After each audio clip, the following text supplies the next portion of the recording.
Hey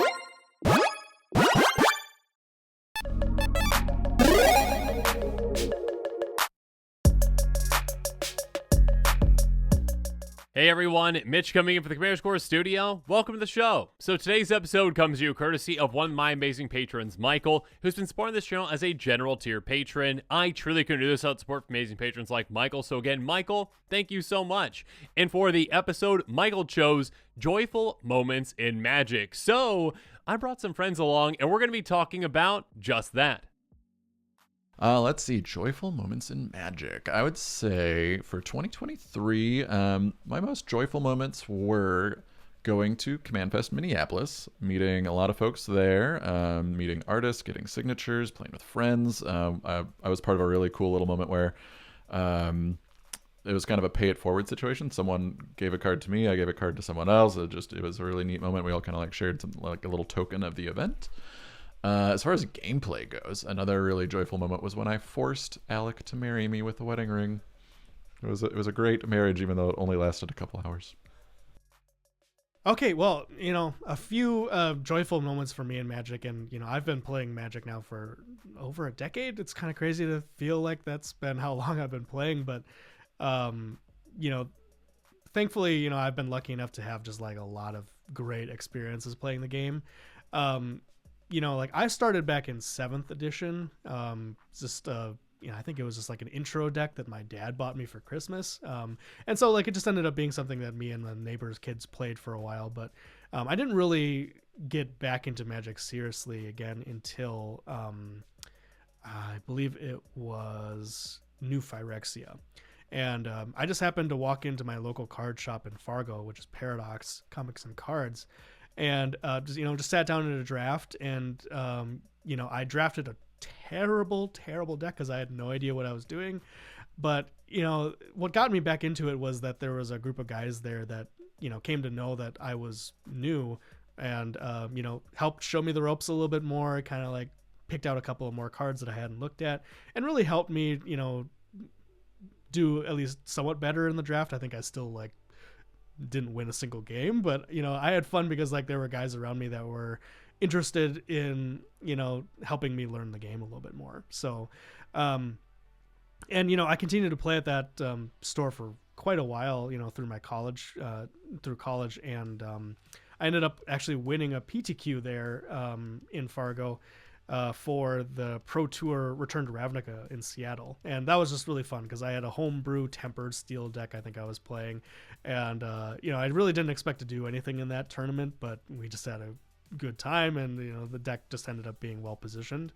But just kind of really got me and opened my eyes a little bit more to the competitive scene, and really get me more invested in the game at that time because I was just kind of playing it for fun mostly. Hey guys, talking about some of my most joyful moments in Magic. The first and foremost has to be back in 4th grade when my best buddy brought a intro deck, I think it was, to class, and was like, check this out. And it was kind of like the first introduction to the cards. We had no idea how to play the game. But just being intrigued by the art, being a young kid that was really into art and nerdy stuff, I was all in from there. So that's definitely got to be the kickoff moment for me. I would say another kind of kickoff moment, kind of a reboot moment, because I, like many players, took a good amount of time off from the game, was my cousin got me one of the Commander Precons, the Edgar Markov Commander Precon, which he probably regrets now because of how good that deck is. And he's played against it a few times. But that was, my introduction into Commander, and kind of revitalized my playing in the game. I was never really competitive. I don't really have that spark in me, so I liked the casual format, and I also liked being able to play with all the cards that I still had in a shoebox in my closet, like so many Magic players coming back into the game. So that's definitely got to be a top one. So my joyful moments are going to start kind of at the beginning of my Magic journey, at least what I can remember. This is a long time ago. I'm talking about around the time Odyssey and Invasion. So it's been a while. Regardless, I learned Magic from my friend James. I think like the first time I just saw like on the bus, James had a couple of cards. I think like Giant Spider was in there, which, you know, Giant Spider, one of the most exciting cards of all time, of course, right? But James let me borrow some cards and we played against each other. And I think James had like a blue deck with like some bounce spells, and I really couldn't understand why bouncing things was good. And then I was like, well, I'm just going to play like my Giant Spider. And cool, yeah, I kept losing again and again and again. And finally, I pulled out my very first victory with Lava Burst. That's right, I had like a really weird like Gruul creatures slash Lava Burst for some reason, but I don't think I really had a lot of ramp either. It wasn't like a well-made deck. Obviously, it was just made with like some of like James's extra cards, I think from like Ice Age or whatever that was. And yeah, so I definitely remember that memory of being able to finally get my first victory. Thank you, James, for that. One thing that I really enjoyed though during that time was like teaching my now wife at the girlfriend at the time how to play. And you know, of course, she was somewhat interested, but didn't really care until she got the opportunity to kill me with a werewolves deck that ended up doing like 200 damage to me in one turn. So, as she says, she quit while she was ahead because we haven't played again since. But she's one up on me. So, you know, that's her winning record. Some of the gameplay moments I would say would be I've top decked in Garrick's Wake in key moments multiple times, and it's kind of crazy, like to the point like I almost feel like I should go buy a lottery ticket when it happens. One of them happened on one of the close quarters episodes. Actually, it didn't save me. I don't think it's ever saved me, but I'm always like, as a joke, I'm like, watch me top deck in Garrick's Wake, and I've literally done it at least like 3 times, which is crazy. So clearly I need to be running less in Garrick's Wakes in my commander decks. My next joyful moment in Magic that I want to share is another memory that's near and dear to my heart, and something that I will never forget. It's one of the first deck that actually I really took like a lot of time and just made it my own. In our play group back there, just kind of played like really overly casual decks, and I decided that it would be a good idea to build something that was still in my mind casual, but janky and kind of weird. And it was made with like cards that I just had. I mean, I got like a booster box at one point, I think from whatever set had Wirewood Channeler, and I think Centaur Glade might have been in that or whatnot, but they're around the same time. And so basically, Wirewood Channeler like taps for X mana for the amount of elves you control or amount of elves on the field. I can't remember which one it is. Centaur Glade's like 2 green, make a Centaur. Really bad, essentially, in many circumstances. But I decided to pair these with Intruder Alarm because I had discovered Intruder Alarm was like, oh my gosh, this thing's amazing. I think that came out in 8th edition again or whatnot. But yeah, I was just like, I literally had like 1 Intruder Alarm at the time.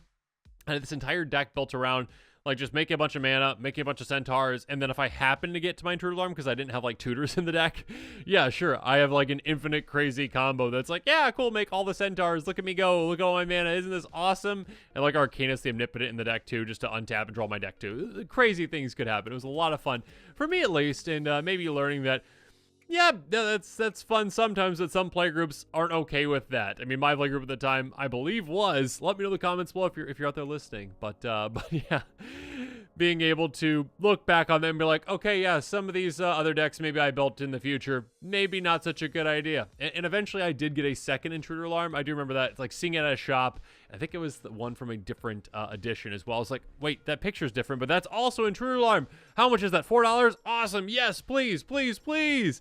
And now Intruder Alarm actually is like near $1 right now. So we shall see if Intruder Alarm shenanigans happen, if that ever gets underneath $1. Regardless, another joyful moment in Magic for me. Another really big moment for me is my son was born a year and a half ago. And not that, I'm pushing cards on him or anything, but, would love to teach him to play at some point if he's at all interested. But one thing that continues to be an element of Magic for me is just personalizing things, of my decks of cards in my life. And one of the best Christmas presents that I've received in recent memory was my brother-in-law, Dan, gifting me a card, Wilson, Friendly Grizzly, that was altered to have my son's image on it. So that is now a staple deck in my collection, and I just love the fact that that's been something that's connected to me in some way. Another moment, a recent moment for me that will always be very special to me is I went to my first Command Fest or Magic Con this past summer with Mitch and Eddie and Alec. It was an absolute amazing time, getting to meet artists that I looked up to, getting to play Commander games all day long with new people and old friends. It was just absolutely amazing. So I hope that they keep coming back to me locally here so that I can go to more. But that was definitely a special moment. And thanks to Alec for being like my handler through that whole experience, because I had never been to one before, and he really kind of took me under his wing and would show me where to go and who to go and see, and so that I didn't miss out on anything. So shout out Alec on that one.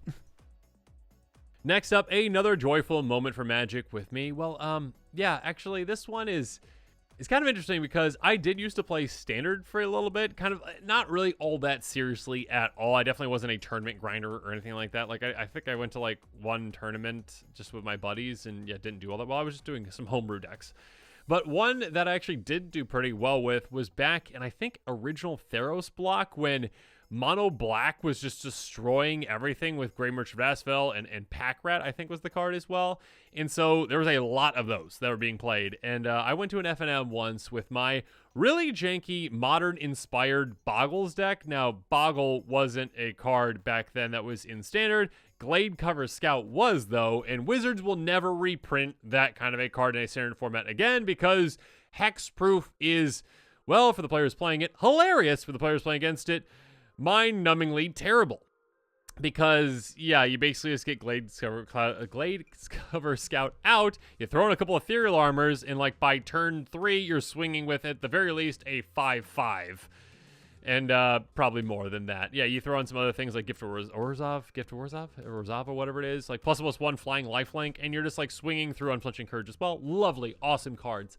And just swinging again and again and again. Witchstalker also at Hexproof back then too. So yeah, just going through on your opponents, just destroying them with Boggles in Standard, and they're not able to do anything about it. And yeah, I ended up actually finally winning an FNM with that janky deck, and I did take down that Mono Black deck at the very end as well. So yeah, that was definitely a fond memory for me.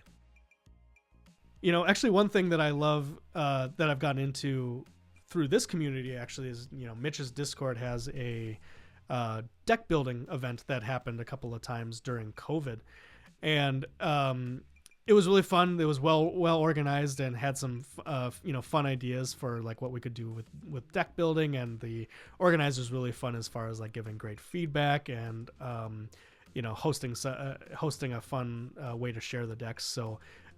Really enjoyed doing that and opened my eyes to a couple of ideas for decks that I hadn't thought about previously. So it was really fun to be a part of that, and hope we can do another one in the future. Wink, wink. Now, next up, another joyful moment in Magic for me. Let's just take a step forward into the future from way back then when I didn't even know Commander was a thing.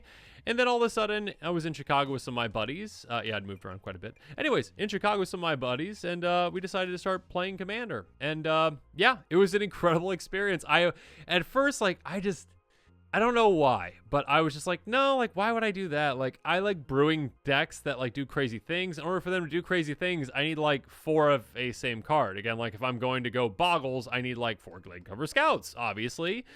And not having 4 of a card, it's like, well, okay, that's kind of random on what you're getting, right? Like, 100 cards, I don't really understand it. And just kind of finally realizing, like, what a Brewer's Paradise Commander is, because you have access to all the cards in Magic. And yeah, it's a singleton format, but still that kind of just adds to the appeal where it's like, yeah, it's kind of random. You know, you might not see a card for quite a while, or ever. You build the deck, you do some pretty crazy things with it. So yeah, the Brewer's Paradise that is Commander, I have to thank my Chicago play group for getting me into this. And yeah, my very first deck was Rishkar, and I absolutely love that deck. And then I realized that, hey, turning dice on cards can get really annoying when you've got like 15 creatures in play. They all have dice on top of them. So yeah, now because of that, I also don't play really dice decks anymore, except for my Cloudskate deck. Anyways, yeah, a really, really Cloudskate. Is that the card? Whatever the Manta Ray thing is, that one. Anyways, thank you again, Chicago Group, for getting me into that. Hey, everyone. And yeah, I got another joyful moment in Magic. So I always enjoyed opening packs as a kid. And one of my kind of special moments opening a pack of Magic the Gathering, we have a local store here in town near us, Lodestone. It's a coffee shop, and shout out Lodestone, great shop. they do a thing where if you go up to get a coffee, there's like booster packs right there too. So they kind of like bait you in like, oh, might as well get a booster while I'm getting a cup of coffee. And it was like Throne of Eldraine had just come out.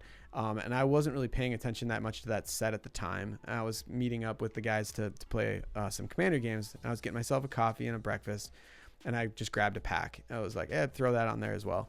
And I opened a Great Henge, and I didn't even realize how good of a card. I mean, I knew it was a good card when I first opened it, but like I was like opening the pack at the table, and I think it was Eddie that was for sure at that game, and he was like, oh my, when I opened the card, and I was like, oh, is this good? And yeah, it's a good card. That was definitely a special pack to open.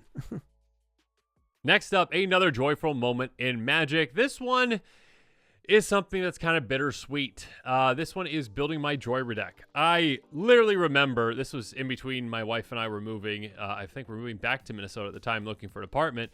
And so we were staying with my mother-in-law, and I remember just on the floor in like the kind of workroom essentially. I was just on the floor. I don't know why, but I had my computer out. I guess I had gotten tired of sitting in the chair, but I distinctly remember, I think it's because I was trying to put the cards down. The table wasn't that big in that room. Regardless, working through my Joyra deck that I had built, and just as soon as Joyra Weatherlight Captain came out, I had been waiting for a commander that's like exactly that, like 100% that. And at the time, again, that was like my, I think, third or fourth like commander deck that I'd ever built. And I was not aware necessarily that, some players don't like playing against Storm solitaire decks, which I thought I was being so clever with it. Okay, cool. All right, even on a budget though, like I'm only spending $25 on this deck, right? Like everyone should be okay with it because it's only $25, right? It's on a budget. There's a limitation to it. It doesn't matter if it's on a budget with that kind of a deck, because my goodness, can things like that just get out of control, out of hand, and crazy. And yeah, you can do some crazy things with it, like a turn 3 win potential, I think it had. And again, the combo would be incredibly long and drawn out, and you might not even win at the end of it, essentially. But yeah, being able to just cast all your artifacts for free, bring them back to your hand, recast them, do it again and again and again, and then maybe play a Storm card to win the game. Yeah, I thought I was crazy clever for building this deck. And again, building it, I love that experience. I love putting all the pieces together, building this engine, making it finely tuned again, even on that budget, being like, oh, this card, this janky card from here, this janky card. All works so well with that. And I just remember building that deck. I think that's the most time I've ever spent in building and tweaking a deck. I spent so many hours, days, weeks on that one. And when it came together, my goodness, the result was pretty crazy. And again, I do say bittersweet because if you haven't seen the episode, I've made an episode on that one. And that's the one deck I don't play anymore because, even though I have it together, I don't play it because Artifact Storm isn't something that many players out there like to play against, number one. And that's just, it's bittersweet, but it's still a joyful moment in Magic for me. One thing that I've gotten into with Magic is art quite a bit. And Eric and I, actually in the last Minneapolis Magic Fest, took a lot of time to visit the artists that took the time to appear at that particular venue, and we had a great time talking with them, hearing a little bit more about their story, how they got into art, their different art styles, and that was just really fun thing for us to share an experience in, and just appreciate the some of the background elements of the game that you don't necessarily think about when you're actually playing, but we just appreciate the cards for what they are too, and having that experience to meet some of those artists was really cool. One of my kind of favorite moments that's unfortunately kind of been a few years since I've been able to do it. I hosted a Secret Santa kind of event at around Christmas time for our group of friends, extended group of friends, where we all built a deck for each other and then played a little mini tournament, a commander tournament. And that was just a blast, like being able to build a deck for somebody else, watch them have fun playing it, and doing the same yourself. And then we had a little prize pool, and you're having some fun snacking along the way. It's kind of like, it was just a great party. I don't get an opportunity to do that enough anymore, it seems. And that's definitely a moment that's always going to be very special to me. Next up, moving even further in time, I guess with the Joyer deck that I talked about earlier, if I'm putting these in the correct order, I actually did not have the Commander Scores YouTube channel at that time. That's how old that deck is. But yeah, an actual deck that I still have together, like Joyer, but I actually do play, is my Feldergriff deck, and I love that deck. And that might be my favorite episode that we recorded for Close Quarters. Did I say that right? Recorded for Close Quarters. Don't know, I'm tripping on my words. But the Punch the Hippo episode just really has it's just a fond memory for me because that was just so much fun. First of all, I love playing my Feldergriff deck. I love giving other players hippos and just playing that deck. It's just so much fun. But also, was it Eddie? It was someone in that episode that basically was like talking about how they were going to punch the hippo. And they kept hitting me and punching the hippo every single time they could. Or not every single time, but I think Eddie was, just to say that he could punch the hippo. And I was just laughing so much during that episode. I just absolutely love that. It's just a really good experience. And yeah, it's definitely a joyful moment in Magic for me. And of course, I have to share, a fun particular game that I had. This happened somewhat recently, but I was playing my... I would call it a group hug deck, but it's like semi-political control, but it's really based around the card Radiate. And what I try to do oftentimes is radiate and copy every permanent on the battlefield through a copy effect like Mythos of Iluna.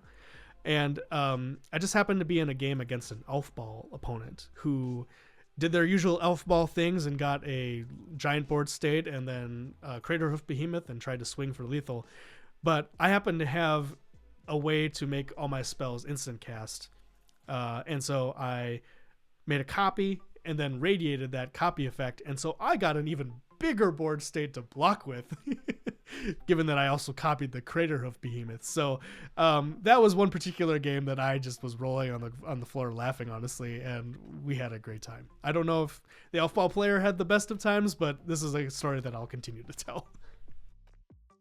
Next up, another joyful moment in Magic for me is when I played against Alex Hogak deck, and I played against Alex Hogak deck a couple of times. If you haven't seen actually the Spicy Decks episode on Hogak, make sure you check that out. That deck is crazy. There's like 16 or 17 lands in total in the deck, and like Hogak always comes out on turn 1 or turn 2. It is crazy. Again, I talked about how like I tweaked like my Jory deck so much. Has nothing on the amount of effort and time that Alec has put into this deck and just how incredibly crazy it is. Absolutely love the deck. That being said, a really good matchup against that deck is with my Hoffrey deck, which I learned, which is a lot of fun because my Hoffrey deck has a lot of threat effects in it, and usually the plan is, hey, take something, sacrifice it, make a token copy of it, and take your opponents out with their own creatures. This one, though, in this scenario, I was just threatening my opponent's commander, Hogak, and trying to use it to take out Alec before Alec took out me. So every single time I would steal it, swing, steal it, swing, steal it, swing, and try to take Alec out with his own commander. And yeah, it's just a lot of fun. It was a really fun memory of just, again, like literally just bashing each other with a Hogak back and forth and trying to see if you could be the one who ended up on top. A really fun game. And again, one that will live forever in my heart as a joyful moment in Magic. Another really funny in-game moment that is very, very joyful for me was against Eddie in a game. And I'm sure Eddie will remember this now that I say it. I played a card from Homelands, which is historically a very forgettable set because it was not very strong. There's a card that I had since I was a kid called Anzarin Ruins, I believe is how you say it. Or Anzarin, I'm not sure, but basically, it taps down. You basically play the card and you say a creature type, and those creatures don't untap during their untap step. So basically, you just tap down a tribe of creatures, but they have to already be tapped. So it's not even that great of a card. But I happened to play it right after Eddie played From Under the Floorboards, so he had just all like 13 tapped zombies. And then I just basically had to watch him just look at those tapped zombies for multiple turns because they didn't untap it. His untap stuff. He thought he was not too happy about that. But he'll probably laugh remembering that moment now because I certainly do. And my final joyful moment in Magic It's just command fests. I mean, I've been to a couple now, and the most recent one was in Minneapolis, right in my area, which is fantastic. So I was able to go down and play for quite a bit, and I just had an absolute blast, not only going down and playing with friends and just seeing all the amazing things that were there, but also, of course, meeting a lot of amazing people and playing and having some amazing games as well. Yeah, just I absolutely love those experiences. Yeah, I can't wait for the next one that I can actually go to. So yeah, Command Fest, definitely a joyful moment in Magic for me. This show and episodes like this one are possible thanks to viewers like you. If you're looking for an easy way to help support this show, make sure that you like, share, and subscribe. Also, hit that bell notification icon so you don't miss any new episodes. You can also go check out our playmats and other merchandise at thecommandersquarters.com. We also have a ton of brand new t-shirt designs in stock, so make sure you check out those as well. Another easy way to support this show is with our TCG Player affiliate links. So whether you're buying a deck or individual cards, you can use this general link right here or one in the description. And the final way that you can support this show is by supporting us directly by becoming a patron. There are many benefits to being a patron, and I truly couldn't do this without all of their support.